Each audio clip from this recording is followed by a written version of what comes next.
Baik, selamat pagi, shalom semua. Apa kabar saudara? Saya menyampaikan terima kasih buat kesempatan dan kehormatan ini. Pastor Wigan, thank you. Buat para penatua di tempat ini juga, makasih buat kehormatan yang diberikan untuk saya bisa hadir di tempat ini lagi dan bisa membagikan kebenaran firman Tuhan. Sepanjang bulan ini gereja saudara membahas tentang integritas. Saya dapat di minggu yang terakhir dan saya tentu akan menukik kepada poin yang sudah diberikan kepada saya oleh gereja ini. Tapi sebelumnya mungkin saya ingin kita melihat dulu bersama-sama di dalam Injil Matius pasal yang kelima ayat yang ke-20. Saya mau memulai dari sini saudaraku. Injil Matius pasal yang kelima ayat yang ke-20. Ada satu ayat firman Tuhan yang penting untuk kita perhatikan bersama-sama hari ini. Matius pasal yang kelima ayat yang ke-20 ini Yesus yang berkata sendiri, saudaraku ya. Saya izin membacakannya dalam terjemahan Alkitab bahasa Indonesia yang baru, yang edisi yang kedua ya, jilid 2 ya. Aku berkata kepadamu, jika hidupmu tidak lebih benar daripada ahli-ahli Taurat dan orang-orang Farisi, sesungguhnya kamu tidak akan masuk ke dalam kerajaan sorga. Kalau dalam terjemahan Alkitab yang sebelumnya dikatakan bahwa aku berkata kepadamu jika hidup keagamaanmu tidak lebih benar dari hidup keagamaan ahli-ahli Taurat dan orang-orang Farisi, kamu tidak akan masuk ke dalam kerajaan sorga.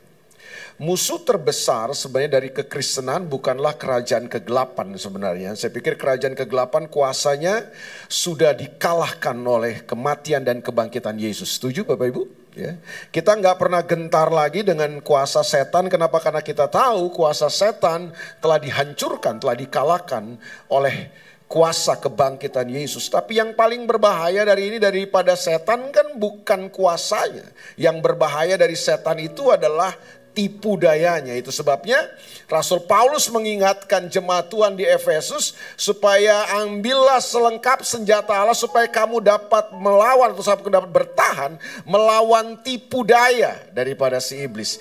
Jadi yang berbahaya dari iblis adalah tipu dayanya. Nah, salah satu tipu muslihat dan tipu daya iblis yang sangat berbahaya adalah dia datang tidak lagi dengan bentuk-bentuk yang horor. Tidak datang lagi kepada kita dengan bentuk-bentuk seperti malampir, kuntil anak dan lain sebagainya. Kalau gereja setan itulah gampang kita tengking lah. Tapi yang paling berbahaya ketika iblis datang dalam rupa agama. Ini bahaya nih. Jadi iblis datang menghancurkan kita dalam bentuk agama. Itu sebabnya kemudian ada banyak orang Kristen yang terjebak dalam cara berpikir agama. Kita kemudian terjebak dalam penjara agama kita. Kita terjebak dalam pola pikir agama sehingga kita memahami kekristenan itu hanya sebagai sebuah agama. Kekristenan sebatas agama aja. Dan mari saya beritahu kepada saudara, kalau kekristenan datang dengan rupa agama, maka percayalah kekristenan kita tidak punya kuasa dan daya ubah dalam kehidupan. Setuju nggak Bapak Ibu? Nggak apa-apa, nggak setuju juga nggak apa-apa. Saya nggak akan paksakan kepada saudara, tapi yang saya mau beritahu sama saudara, fakta dan realita telah memberitahu kepada kita. Bahwa coba saudara perhatikan, di daerah, nggak usah jauh-jauh lah, di negara kita Indonesia, daerah-daerah kantong kekristenan, di mana agama Kristen menjadi agama mayoritas di wilayah itu. Saya mau tanya sama saudara, apakah kekristenan dahsyat di sana? Enggak. Ada 3 daerah yang saya mau beritahu kepada saudara. Yang pertama adalah Papua. Papua itu satu daerah di Indonesia, satu wilayah di Indonesia yang mayoritas kekristenan. Orang Papua itu cuma takut sama 2 Pak. Kepala sukunya dan pendeta. Kalau saudara dibilang pendeta, orang Papua takut. Bapak, dia langsung hormat sama kita. Jadi orang Papua itu takut sama pendeta. Dia segan sama pendeta. Mayoritas Kristen. Tapi apakah hari ini kekristenan yang mayoritas mengubah masyarakat Papua? Enggak.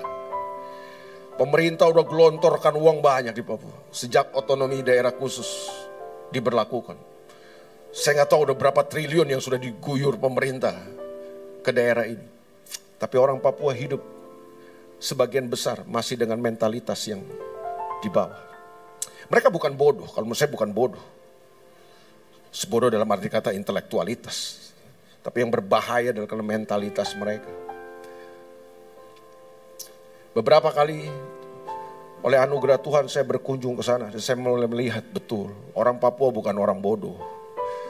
Tapi orang Papua adalah orang yang gak pernah punya mentalitas yang dibangun di atasnya. Gereja sudah ada bertahun-tahun di sana, bahkan mungkin berabad-abad lamanya di sana.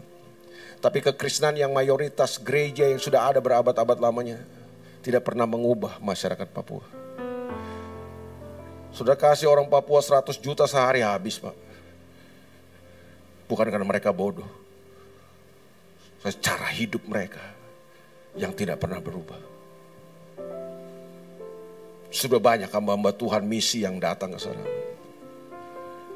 Kita berdoa teruslah buat daerah ini. Angka AIDS paling tinggi di Indonesia kan di sana kan. NTT adalah salah satu daerah dan provinsi yang mayoritas Kristen. Ya walaupun Kristen Katolik dan Kristen Protestannya 50-50 lah ya saudara. Tapi mayoritas Kristen kan. Tapi kalau kita ke sana mungkin saudara-saudara sudah sempat ke sana kan. Pastor Wigan sudah sempat ke sana. Pastor Suranta saya lihat juga udah KKR di sana saudara, luar biasa ya. Saya aja belum KKR di NTT, dia sudah KKR di sana saudara. Saya cuma kasih pemuritan di sana waktu beberapa kali saya kunjungi sana. Tapi luar biasa Pastor Suranta sudah KKR di sana. Saya kepengen sih punya kesempatan juga untuk KKR di sana seperti beliau. Tapi inti yang saya mau beritahu adalah NTT adalah salah satu daerah Kristen, mayoritas Kristen, tapi salah satu daerah tertinggal di Indonesia. Angka kemiskinannya cukup tinggi, angka kekerasan seksual dalam rumah tangganya tinggi. Mayoritas kekristenan tidak bisa mengubah. Yang ketiga pasti saudara sudah tahu lah ini. Sulawesi Utara. Ini saya pikir nggak ada daerah di Indonesia dengan nuansa Kristen kayak di Manado. Saya pikir nggak ada lah. Udah ini Kristen banget lah saudaraku ya. Se-KKR di mall ya cuma ada di Manado lah saudaraku ya kan. Satu mall ikut nyanyi itu cuma ada di sana saudaraku. Saudara mau penginjilan jam 10 malam teriak-teriak di pinggir jalan. Berita tentang Yesus tidak ada yang protes saudara-saudara. KKR itu bisa di jalan-jalan, di pinggir jalan, bisa di dalam mall. Jarak berapa ratus meter kita lihat gereja. Tidak bermaksud melihat. Jadi saudara kalau salah nengok aja di Manado pasti yang saudara lihat gereja. Salah nengok, maksudnya nggak bermaksud menengok, tapi begitu nengok kita lihat gereja pasti. Kenapa ini daerah dengan sejuta gereja mungkin saudara. Apalagi kalau saudara ke kampung-kampungnya itu, waduh itu gereja semua besar-besar, tinggi-tinggi. Makanya terkenal di sana GBIS, gereja besar isi sedikit. Ya karena itu gerejanya dibangun besar-besar. Jemaat mungkin 20 tapi gerejanya besar-besar. Karena satu kampung itu mungkin penduduknya cuma 1000, gerejanya ada 50 kali saudaraku ya kan. Ke gereja semua saudaraku ya di sana. Bahkan saya pikir tidak ada kota yang nuansa Kristennya luar biasa seperti Manado saya pikir. Sudah mendarat di Bandara Samratulangi Manado, kalau saudara sering ke sana pasti saudara tahu lah ini. Sudah mendarat masuk ke terminalnya, terminal bandara pasti kan. Saudara masuk, saudara lihat itu kafe semua Kristen. Resto Immanuel, Cafe Haleluya. Itu namanya begitu-begitu semua. Kurang Kristen apa saudaraku? Saudara keluar dari parkiran bandara, saya buka kaca. Penjaga parkir sedang memutar lagu rohani. Dahsyat. Dari Bandara Samratulangi menuju ke kota Manado itu kanan kiri gereja, kanan kiri gereja. Saya masuk di mall di Manado, Mantos, Manado Town Square. Mau cari makan. Saya masuk ke satu restoran. Di depan saya, pas saya duduk di meja, depan saya ada layar besar. Waktu saya pesan makanan sambil menunggu makanan. Hillsong sedang memuji Tuhan di layar lebar itu worship. Jadi saya makan sambil memuji Tuhan worship. Bayangin di daerah mana kita makan diiringi oleh worship. Itu suapan pertama pintu sorga terbuka. Suapan kedua malaikat turun naik saudaraku. Memberkati makanan kita. Itu ada di Manado saudaraku. Saya tinggal di rumah mertua saya. Mertua saya baru saja dipanggil Tuhan yang ibu, mama, istri saya. Kalau saya tinggal di rumah mertua saya, saudara, itu jam 4 pagi, saudara. Jam 4 pagi, saudara. Itu toa sudah berkumandang suara. Jadi kalau di sini mereka yang pakai toa, di sana gereja yang pakai toa, saudara. Udah khotbah, lagu rohani, waduh. Bahkan pengumuman gereja pakai toa. Jam 6 diberitahukan kepada Bapak Ibu seluruh anggota jemaat Gemim Paulus, sebentar malam akan ada ibadah di rumah keluarga. Itu pakai toa pengumumannya, saudaraku. Kurang apa, saudaraku? Saudara tahu Manado adalah salah satu daerah dengan angka perceraian paling tinggi di Indonesia. Salah satu daerah tertinggi angka perceraiannya. Angka aborsinya juga nomor 3 di Indonesia. Yang saya mau beritahu kepada saudara bahwa begini, fakta dan realita telah membuktikan kepada kita bahwa kekristenan yang mayoritas kalau hanya sebagai sebuah agama tidak akan pernah punya daya ubah apa-apa. Makanya hari ini yang saya mau beritahu sama saudara adalah musuh terbesar kita adalah sebenarnya roh agama. Kekhawatiran saya adalah iblis tidak datang lagi kepada kita dalam bentuk-bentuk hantu seperti itu, saudaraku. Mak lampir lah, Dracula, enggak. Dia datang kepada kita dalam satu spirit, dalam satu roh yang kelihatan bagus, tapi namanya ini roh agamawi. Ini yang bahaya sekali. Makanya betul yang Yesus katakan dalam ayat ini, kalau hidup keagamaanmu tidak lebih benar daripada kehidup keagamaan orang-orang Farisi, ahli Taurat, kamu enggak akan pernah masuk dalam kerajaan surga. Karena memang yang Yesus bawa bukan agama. Yang Yesus bawa ke dalam dunia ini adalah kerajaannya. Yang dia bawa adalah pemerintahannya ke bumi ini. Dia bawa sistem pemerintahannya. Dan waktu kita hidup di dalam sistem pemerintahannya, cara hidup kita pasti diubah. Cara hidup kita pasti berubah. Nah, Yesus tidak membawa agama. Dia tidak pernah mendirikan agama. Dia membawa kerajaannya. Itu yang saya bilang, sayang kerajaan kegelapan telah menipu kita. Sehingga kita hanya berpikir bahwa kekristenan itu hanya sebatas sebuah agama. Sehingga yang terjadi kita cuma memeluk agama. Kita merangkul agama. Kita mendekap agama dalam kehidupan dan kesan kita. Kita melepaskan hal yang sesungguhnya yang Yesus bawa buat kita. Apa itu kehidupan? Yesus berkata, pencuri datang hanya untuk mencuri, membunuh, dan membinasakan. Aku datang untuk memberi kepada kamu kehidupan. Yang Yesus berikan adalah kehidupan. Kehidupan di dalam pemerintahannya. Itulah kerajaan sorga. Apakah saudara sedang menghidupi agama hari ini? Enggak lah. Sekarang kembali kepada kekristenan yang sejati. Nah, itu sebabnya Yesus katakan itu. Aku berkata kepadamu, jika hidup keagamanmu tidak lebih benar. Bukan tidak lebih baik. Tidak lebih benar. Kalau lebih baik jangan lawan ahli Taurat dan orang Farisi. Mereka kerjakan semua hidup keagamaan mereka dengan baik, Pak. Kita nggak mungkin bisa ngalahin mereka, Pak. Mereka radikal dalam hidup keagamaan mereka. Semua mereka kerjakan. Tapi itu yang saya bilang, Yesus tidak bawa agama.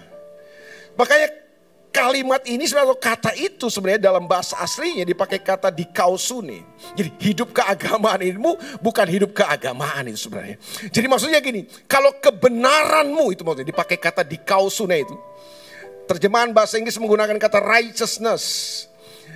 Jika kebenaranmu, jika dikausunemu tidak lebih benar dari keagamaan orang Farisi dan ahli Taurat, kamu tidak akan masuk dalam kerajaan sorga. Jadi orang-orang yang mau menghidupi kerajaan sorga, dia harus melepaskan spirit agama, roh agama. Dia harus bisa bebas dan keluar dari perangkap penjara agama, lalu kemudian memutuskan untuk menghidupi dikausune itu, menghidupi kebenaran itu loh. Tentu saudara sudah tahu lah bahwa kebenaran di dalam perjanjian baru itu kan ditulis dengan 2 kata kan. Ada truth, ada righteousness. Ada aletheia, ada dikausune. Dan dalam ayat ini Yesus tidak memakai kata aletheia, dia memakai kata Dikausune. Nah, apa itu dikausune? Dikausune secara cepat saya mau bagikan kepada saudara. Arti yang pertama dari kata dikausune adalah posisi yang benar di hadapan Tuhan. Sekali lagi, apa arti dikausune? Dikausune itu adalah posisi yang tepat, posisi yang benar di hadapan Tuhan. Saudara dan saya punya posisi benar di hadapan Tuhan. Amin. Mengapa kita punya posisi yang benar? Karena Yesus yang telah membenarkan kita. Saudara dan saya, di dalam Yesus, posisi kita adalah orang benar. Kita jadi benar bukan karena kebenaran kita. Kita jadi benar karena Yesus telah membenarkan kita. Itulah dikausune. Nah, orang Farisi dan ahli Taurat dalam penjara agama, dalam cara berpikir agama mereka, orang kalau hidup dalam spirit agama, roh agama, mereka benar karena mereka melakukan kebenaran mereka. Kita benar bukan karena kita melakukan kebenaran kita. Kita benar di hadapan Tuhan karena Yesus yang sudah membenarkan hidup kita. Oleh pengorbanannya di kayu salib, oleh darah Yesus yang tertumpah di kayu salib, oleh karya salib Yesus, saudara dan saya menjadi orang benar. Amin, saudaraku. Kita tidak benar karena kebenaran kita. Kita benar karena Yesus yang sudah membenarkan kita. Itu maksud kata dikausune itu. Jadi saudara dan saya punya posisi yang benar di hadapan Tuhan. Bukan karena kebenaran kita. Dari wajah udah kelihatan gak benar kok kita. Betul gak saudara? Nah, kita jadi benar di hadapan Tuhan karena apa? Karena Yesus sudah membenarkan kita. Jadi posisi saudara benar. Karena saudara orang benar, saudara harus menghidupi kebenaran. Itu maksudnya dikausune. Karena saudara orang benar. Saudara jadi orang benar karena apa? Karena Yesus membenarkan saudara. Nah, karena Yesus sudah membenarkan saudara, posisi saudara adalah orang yang benar di hadapan Tuhan. Karena posisi saudara orang yang benar di hadapan Tuhan, saudara dan saya akan melakukan kebenaran. Itu maksudnya dikausune itu. Sampai di sini sudah bisa mengikuti? Oke ya, saudaraku ya. Apa itu dikausune? Posisi yang benar di hadapan Tuhan. Sekali lagi, kita benar bukan karena kebenaran kita. Kita benar karena Yesus telah membenarkan kita. Alkitab berkata tidak ada satu orang pun yang menjadi benar di hadapan Tuhan karena kebenaran dirinya sendiri. Karena kebenaran manusia, kata kitab Yesaya, seperti kain kotor di hadapan Tuhan. Itu sebabnya saudara saya jadi benar karena Yesus telah membenarkan hidup kita. Karena kita jadi orang benar, kita perlu hidupi kebenaran. Orang benar, masa orang benar hidupi yang tidak benar? Tidak dong. Orang benar hidup dalam kebenaran. Itu dikausune. Kata yang kedua atau arti kedua dari kata dikausune adalah integritas, punya integritas. Kata dikausune, kalau hidupmu tidak lebih benar, kalau dikausunemu tidak lebih benar, kalau kebenaranmu tidak lebih benar dari kebenaran orang Farisi dan ahli Taurat, kamu gak akan masuk dalam kerajaan surga. Nah, arti yang kedua dari kata dikausune adalah punya integritas. Saya gak akan bahas terlalu banyak karena informasinya adalah integritas. Tentu saudara sudah bahas karena sepanjang bulan ini saudara sudah membahas tentang integritas. Integritas itu apa? Utuh. Integritas itu apa? Berkesesuaian antara yang di luar sama yang di dalam. Itu integritas. Saya gak akan banyak bahas lagi kepada saudara karena sudah dibahas ini. Tapi arti yang ketiga dari kata dikausune adalah tidak menghakimi. Katakan dulu sama-sama, tidak menghakimi.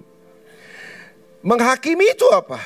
Menghakimi itu adalah saudara membuat kesimpulan terhadap seseorang berdasarkan isi pikiran yang gak suka, benci, pahit, dendam, jengkel kepada seseorang itu. Itu menghakimi itu.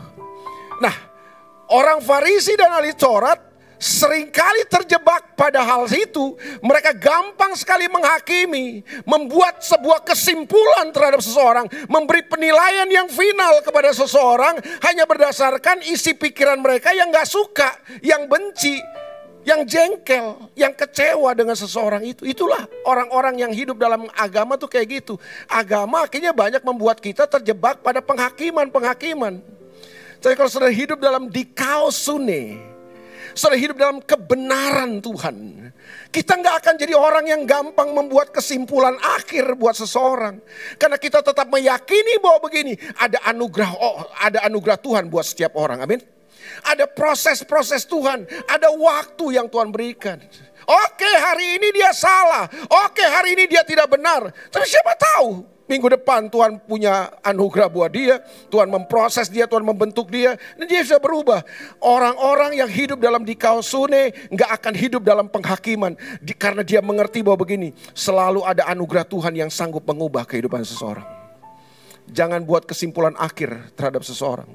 Karena bahaya engkau bisa terjebak dalam penghakiman. Dan Alkitab berkata, barang siapa yang menghakimi, dengan ukuran yang sama Tuhan akan menghakimi diri kita sendiri. Amin. Waktu saudara menghakimi seseorang karena satu dosa dan kesalahan yang dia buat, bisa jadi begini, saudara akan terjebak pada kesalahan dan dosa yang sama akhirnya. Jangan menghakimi. Dikausune artinya adalah tidak menghakimi. Arti yang ketiga dari kata dikausune adalah,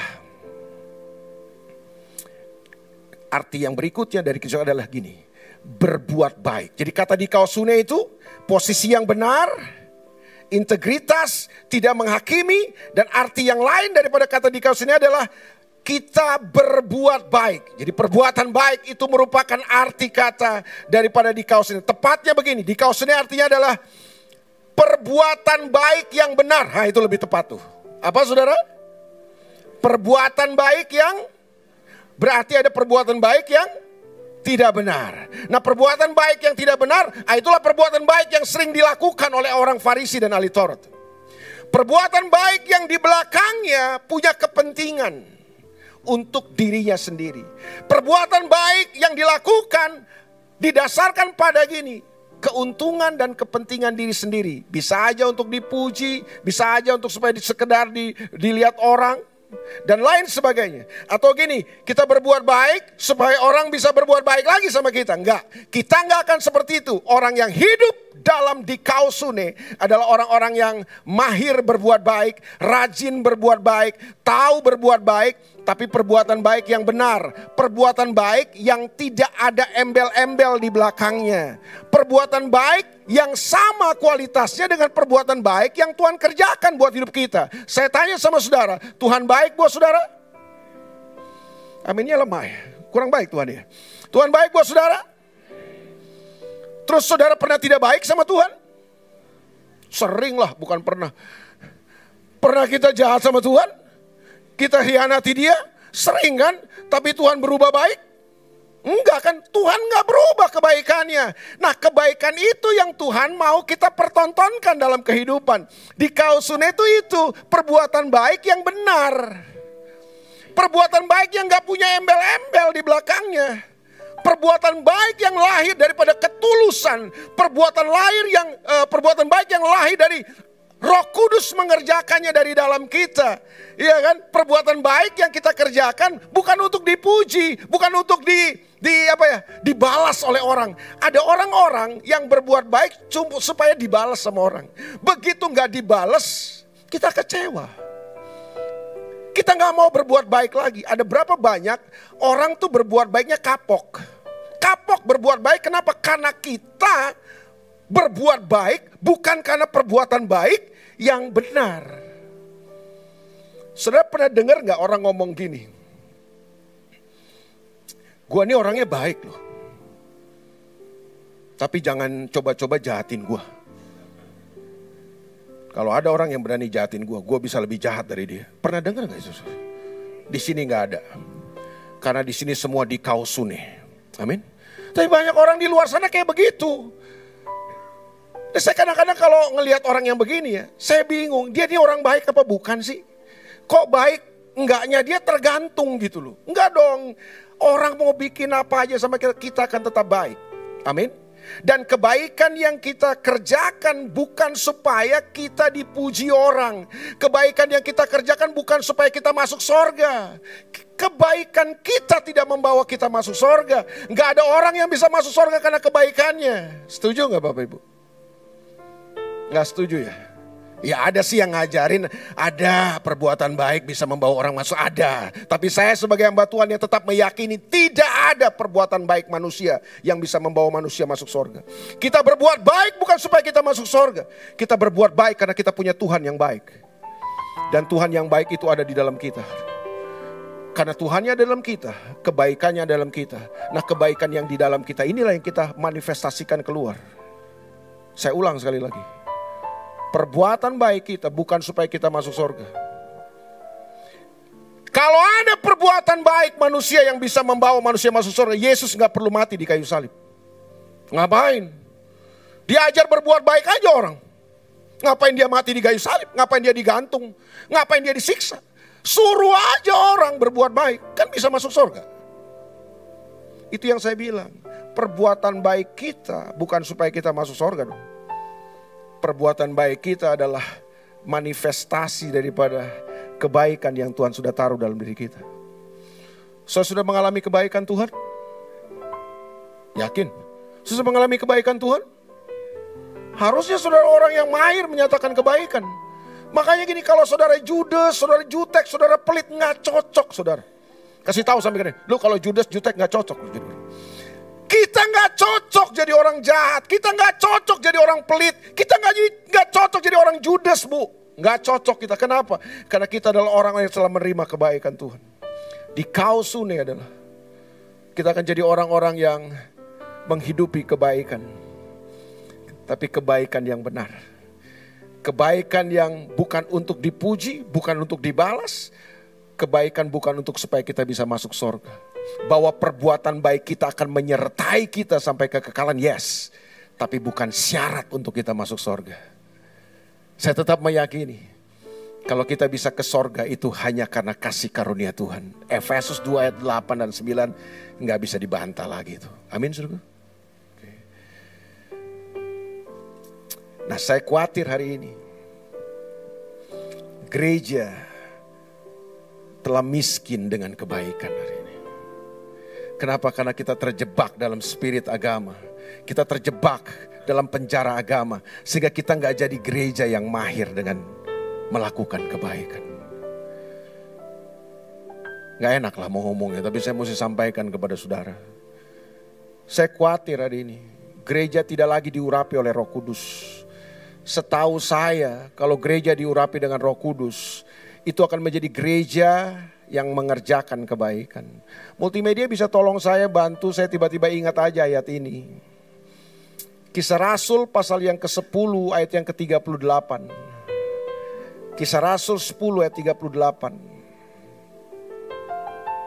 Ada banyak gereja Pentakosta, karismatika itu mengaku-ngaku bahwa mereka diurapi oleh Roh Kudus.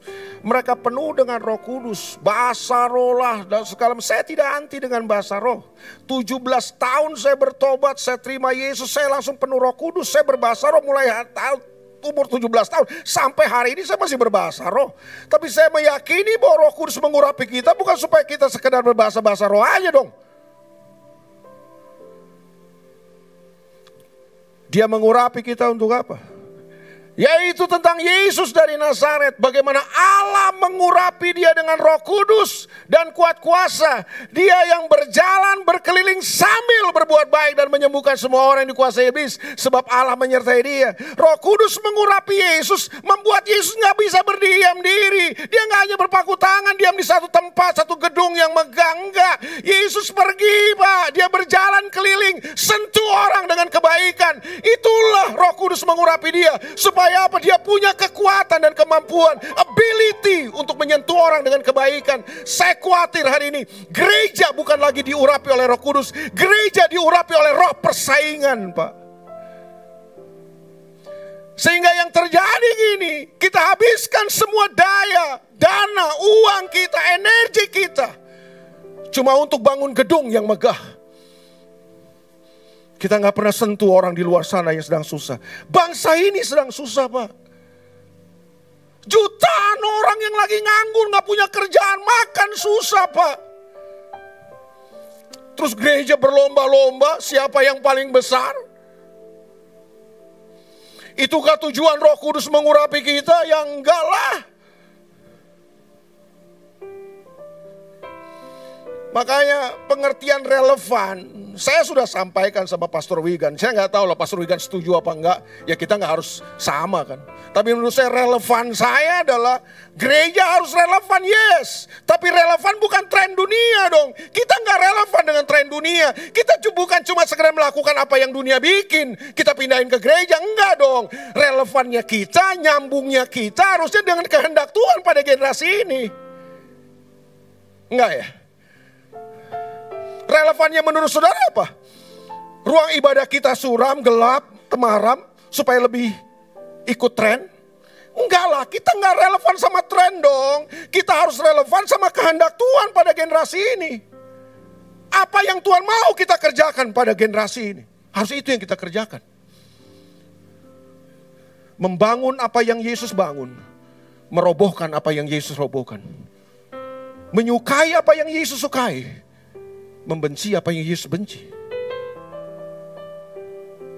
Itu relevan menurut saya. Ada pemahaman lain dari saudara tentang relevan? Wajah saudara sudah tertekan. Saya masuk kepada arti yang terakhir daripada kata dikausune. Karena itu poin saya hari ini. Jadi arti yang terakhir dari kata dikausune ini. Tidak munafik. Jadi kata dikausune tadi punya pengertian apa? Baru 10 menit yang lalu saya sampaikan kepada saudara. Kata dikausune punya arti yang pertama, posisi yang benar di hadapan Tuhan. Yang kedua, punya integritas. Yang ketiga, tidak menghakimi. Oke? Yang keempat, berbuat baik. Itu kata dikausune. Yang terakhir, yang kelima.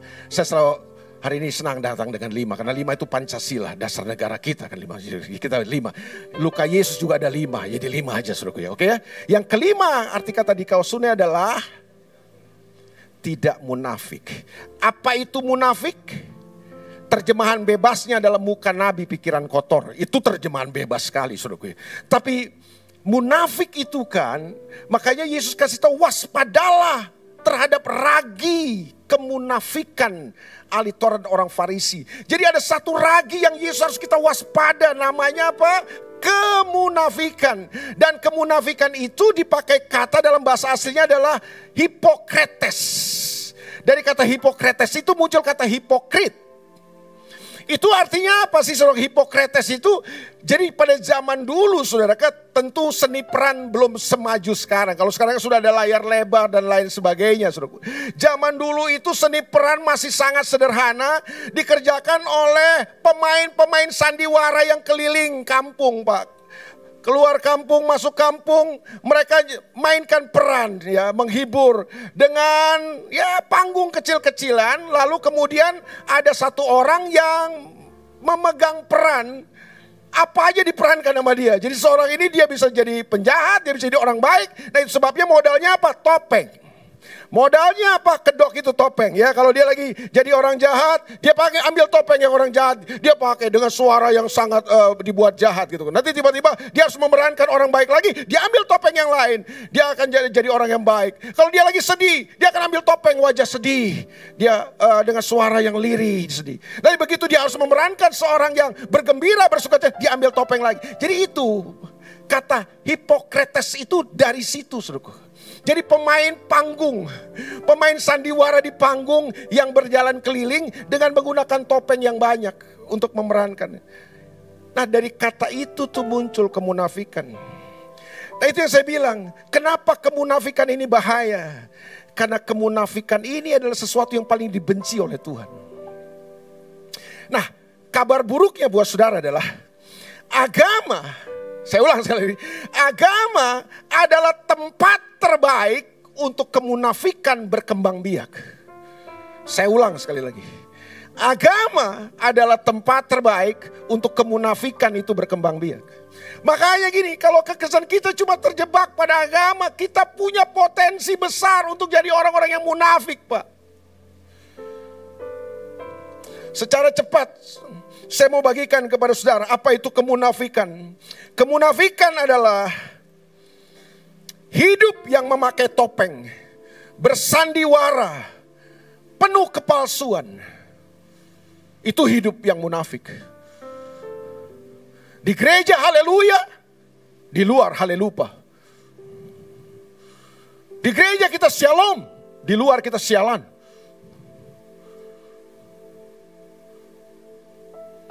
Di gereja kita Roh Kudus, di luar kita Roh Kudis. Kita pakai topeng. Dan itu yang saya bilang tadi, agama adalah tempat yang paling subur, tempat bersembunyinya kemunafikan banyak di sana. Apa itu kemunafikan? Kemunafikan adalah hidup yang tidak sesuai antara tindakan dengan kebenaran yang dipercayai. Jadi hidup kita gak sesuai kebenaran yang kita percayai dengan tindakan kita. Kita percaya kebenaran bahwa tidak ada yang mustahil buat Tuhan. Bahwa dia Tuhan yang sanggup melakukan segala perkara. Iman saya adalah iman yang berjalan bukan karena melihat tapi karena percaya. Tapi dalam tindakan kita gak gitu. Kita masih andalkan kekuatan dunia. Kita masih andalkan kekuatan kita. Jadi hidup kita gak sesuai antara apa yang kita yakini, kebenaran yang kita percayai dengan tindakan kita. Apa itu kemunafikan? Kemunafikan lebih mengutamakan benar di hadapan orang daripada benar di hadapan Tuhan. Saya ulang, apa itu kemunafikan? Kita lebih mengutamakan untuk benar di hadapan orang daripada di hadapan Tuhan. Itulah yang terjadi dengan orang Farisi dan ahli Taurat kan. Mereka mengutamakan untuk mencari perkenanan kesenangan manusia daripada Tuhan. Pertanyaannya, apakah di gereja banyak begini? Oh banyak Pak. Beberapa hari lalu kan kita dikagetkan kan. Kita dikagetkan banget dengan berita-berita yang sangat menghebohkan hari-hari ini kan. Seorang pendeta di Blitar. Saudara ikutin kasusnya ini? Oh ya saya lupa ya, Jemaat Lifehouse ini bacanya Alkitab dan merenungkan Alkitab itu siang dan malam terus ya. Ya kayak begini-gini kan sudah gak tahu ya. Itu bertahun-tahun Pak dia lecehkan anak-anak supirnya. 3 anak gadis supir gereja Pak dilecehkan oleh pendeta ini. Oh dia mampu menyembunyikannya bertahun-tahun Pak. Itu yang saya bilang. Kekristenan kalau cuma agama berat. Yang terakhir daripada kemunafikan ini. Lebih mengutamakan praktek-praktek ritual. Tapi kita kehilangan makna kehidupan yang spiritual. Kalau saudara cuma sekedar gini. Ada gak saudara yang suka? Apa cuma saya dulu ya? Saya dulu begitu. Kalau udah ke gereja tuh hari Minggu kayaknya udah. Udah banget lah udah gitu. Tapi kalau gak ke gereja. Kayak hari Minggu yang gak ke gereja tuh kayaknya gak sesuatu banget gitu. Ada gak yang ngerasain kayak gitu? Ada ya? Jadi kalau kita cuma terjebak di situ Pak, berat Pak.